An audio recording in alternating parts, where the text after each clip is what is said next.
In this tutorial, we are going to start building our first-person character controller. This is going to be broken up into a few videos, I'm not too sure how much yet, but this is just to help us handle things in little chunks and also help you guys use this as a reference later on, rather than watching a bunch of one long video and trying to like skip through it. You can see what different components we're going to work on separately. This video specifically is going to focus on the camera rotation of our first-person character. One nice thing in Unreal is that when we're looking at our viewport controls and you hold right-click, you can move around with WSAD and look. This is basically what a first-person character does. You use your mouse to look, you use your keyboard to move around, and we can get a sense of what our character should be doing just by looking at this. So if I was to hold right click, if I move my mouse left and I move my mouse right, we can see our character is looking around. If I move my mouse up and I move my mouse down, our character is looking up and down. One interesting thing to note is when we move our mouse up and down, it's kind of representing us moving our neck. And so when I try to go past 90 degrees up, it just doesn't let me. When I try to go past 90 degrees down, it doesn't let me. This is fairly straightforward, just like us in real life, we can't really keep looking up till we're looking behind us. In a game, ideally, that's not how it works either. We want to clamp it to a certain up and down. And this is good to note, Unreal's editor does this, and this is a good way for us to visually see, okay, this is what we want our character camera to do as well. So last time in the game mode video, I had made a pawn and attached it. But we are going to use a slightly special type of pawn while making our first-person character. So I'm going to come in here, make a new blueprint class.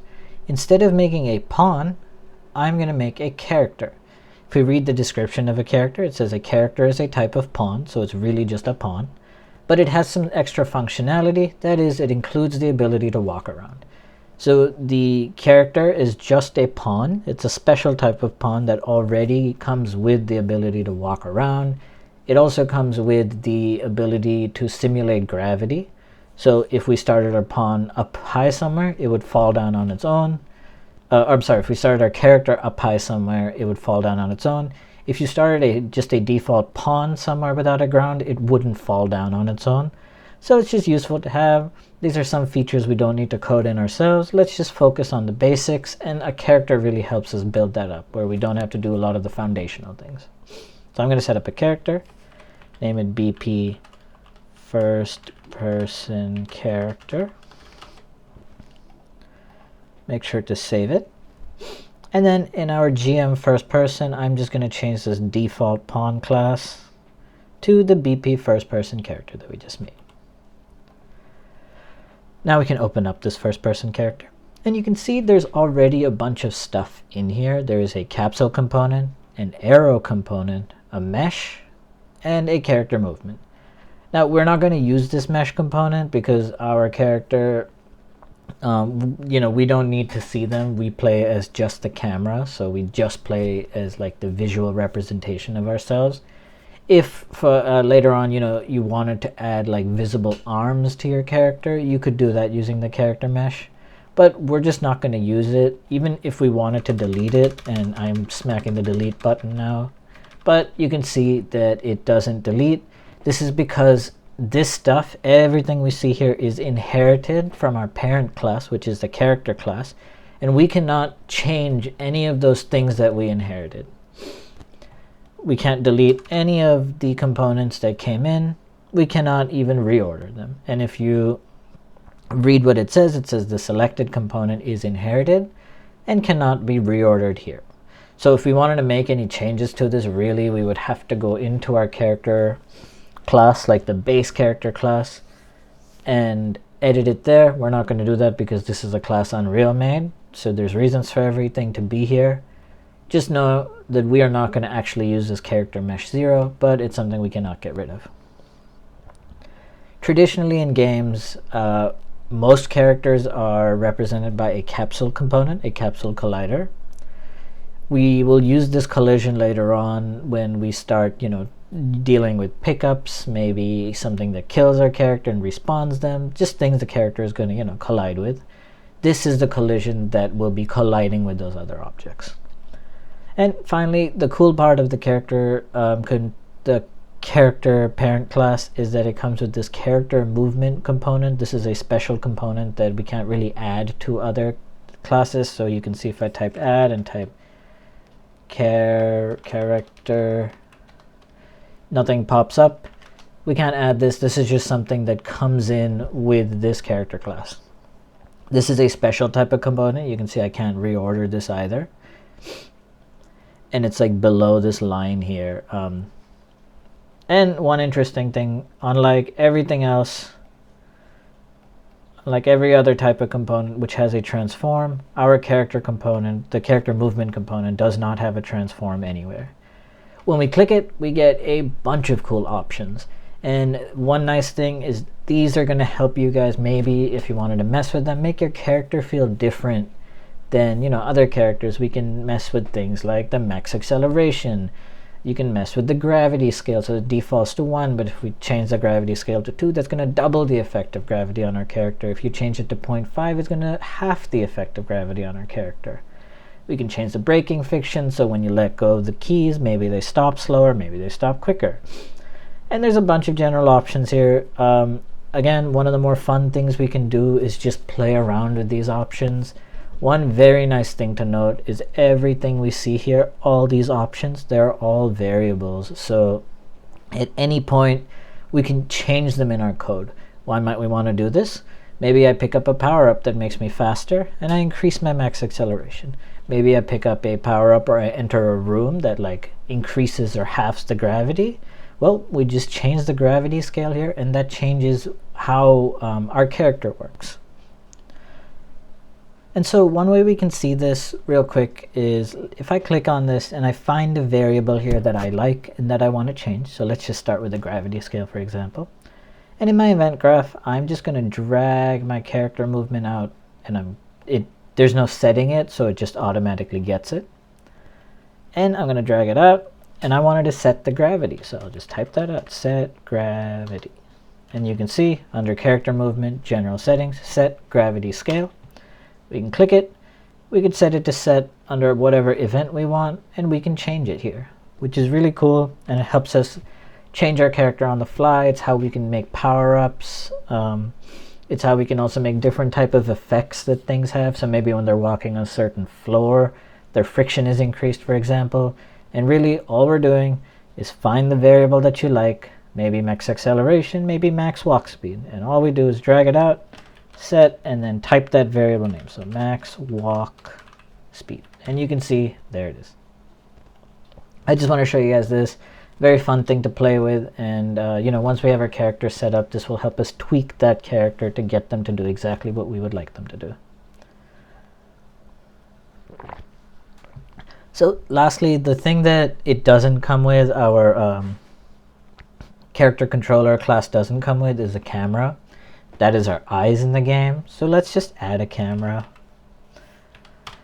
So I'm just going to add a camera. The camera defaults to the center of this capsule collision. We don't want that. Our heads are usually high above our bodies. So let's just move the camera up to kind of represent that, hey, we're looking out of this character's eyes, not their stomach. Compile it, and there we have a camera. So now let's get into the mouse movement. Let's really think about, again, the mouse itself. The screen is 2D, and so our mouse axes are 2D. When I move left and right, that's the x-axis. When I move up and down, that's the y-axis. This is a little different to the 3D part of Unreal, where z represents up. Here, y represents up and down. So to get the mouse input, all we do, open up our palette, type in mouse XY, and you can see under mouse events, mouse XY 2D axis, we do not want this debug key event. It can be used, but we don't want it. Let's just use a normal mouse event. And it pops up a node, it has an execution pin, and it has this axis value. Let us see what it does. All we need to do when we're curious about something is print it. So let's plug this XY in there. Let's plug the axis value in there. Let's compile it. Let's hit play. and you can see it is printing XYZ, which again gives us a sense that this mouse inputs a vector. When I move my mouse around, stuff is changing. So we can see that it's connected to X and Y, and we can see that it's running constantly, which kind of gives us the idea that this is happening on tick. This is happening every frame, which when I hover over this and we read the description, event that provides the current value of the mouse XY 2D axis once per frame, so on tick, when input is enabled for the containing actor. So on every frame, it shows us how much we have moved in the X and how much we have moved in the Y. One thing you would have noticed again with the tick events, it's very hard to read what's happening because it's just flying across the screen. So just one interesting thing we can do in Unreal, when we drop down the options for print string, there's this key value. It's set to none. None is a keyword for empty. I can just give it a key. All this key is going to do, it makes more sense when we hit play and we see it, but just to describe it, all this key is going to do is when a string prints, if there is a string already printed that has this key, instead of printing a new string, it's just going to replace that string with this string. So in this case, because we're printing every frame, and the previous frame's print is going to be have the key mouse, instead of printing a new string that says something, it's just going to replace that previous string with this new string. And because it happens every frame, we're only going to see one string print now. And again, easier to visualize it than it is to explain it. So you can see when I print it now, nothing is printing. But when I move my mouse, you can see that it's changing right there. And this is because we're just replacing that original string. So here we can more easily see that when I move my mouse left, right, up, down, I'm just wiggling it around, that number is changing, but the Z value is staying the same. So even though we're only using two axes, under the hood, if we break this vector, Unreal is still using X, Y, Z. It's just using a normal vector. This Z value is just empty, and we don't use it. So let's actually use this to control the camera now.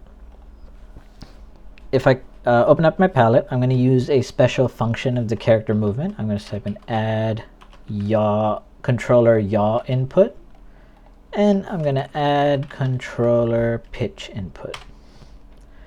Now this may be a little confusing because when we learned rotators, we learned them as X, Y, and Z, but here we're using yaw and pitch.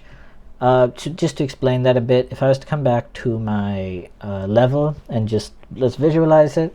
When I move my mouse left and right, I would like to rotate on this blue axis, which is the Z axis. When I move my controller up and down, I would like to rotate on the green axis, which is the Y axis. So left and right, we want to rotate on Z. Up and down, we want to rotate on Y. If I was just to quickly make a new test variable and make it of type rotator, drag that out so we can see it, and let's just split the struct pin. We can see that X is roll. We don't want to use the roll. We want to use the Z for left and right, so yaw, and the pitch for up and down, so Y. So pitch and yaw. So I'm going to break this vector. And so when we move our mouse left and right, I want to control the yaw. And when we move our controller up and down, I want to control the pitch. Let's hook these up. So now on every frame, because this input happens every frame, we're just going to print the string, this for debugging purposes. And we're going to make sure the X goes into the yaw, which changes that, and the Y goes into the pitch, which changes that. Compile it, hit play, and you can see I can move left and right, but I can't move up and down for some reason. I see here that everything is correct. And one small reason for this is in Unreal, for some reason, under camera, all we have to do is call use pawn control rotation. Make sure that is checked, otherwise your yaw input just won't work. And now, after I check that, the yaw input works just fine. When you're trying this on your own, you might have noticed that down moves us up and up moves us down. So when I move my mouse downwards, I'm moving up or rotating up. And when I move my mouse upwards, I'm rotating down. If for some reason you want your controls inverted like that, you can do that. Otherwise, all we do is let's take our Y value, let's multiply it by -1. So we're just flipping negative to positive and positive to negative. And let's set that as our new input. Come back, hit play, and now everything works just great. We can look around, we can look all over, and remember that we're using that special Unreal controller class as our parent. One nice thing about that is when I look down, it doesn't let me over rotate, and when I look up, it also doesn't let me over rotate. So it handles that limiting for us, so something we just don't have to do. All we've had to do was get the input that we've like, put it into the add controller pitch and yaw functions, and just set it up the way we wanted to. We don't have to deal with like the detailed implementations of this thing. This is the nice thing about the Unreal Character Movement class, is it gives us a lot of that functionality. We will see that also when it comes to movement and jumping. We don't have to handle gravity, which normally you might have to. Unreal will just handle that for us. And again, don't forget this character movement controller has a bunch of cool options for us to actually change the character and play around with it. This video has gone over just the mouse movements. We will go into movement, like actual WSAD movement, in the next video. Thank you for watching.